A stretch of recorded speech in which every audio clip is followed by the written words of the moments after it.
Benvenuti tifosi del Napoli. Lascia il tuo like sul video e iscriviti al canale per rimanere sempre aggiornato sulle novità del club più grande d'Italia. Forza Napoli!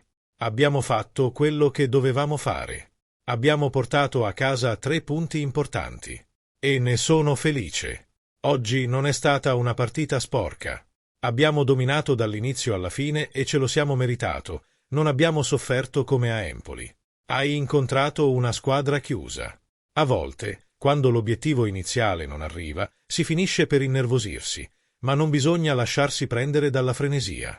Così Antonio Conte ha analizzato il successo contro il Lecce nella conferenza stampa post partita. Giocare dopo 3 turni sarà per noi una situazione nuova e quindi dovremo essere bravi ad affrontarla. È un test importante, contro una squadra forte, a San Siro, dove non è mai una passeggiata. Anche noi lo stiamo facendo nella maniera giusta, sapendo che quello che dovevamo fare, finora lo abbiamo fatto. È un punto di svolta. Se gli dai campo non è l'unico giocatore forte che ha il Milan.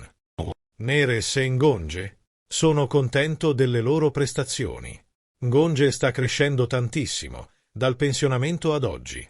È stato leggermente penalizzato per il cartellino giallo ricevuto. Ha grandi qualità tecniche, ma sta crescendo anche in termini di maturità. David è un giocatore determinante, che ha qualità particolari che magari noi non abbiamo in rosa.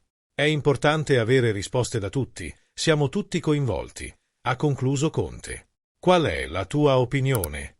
Lasciate un mi piace al video e iscrivetevi al canale, grazie.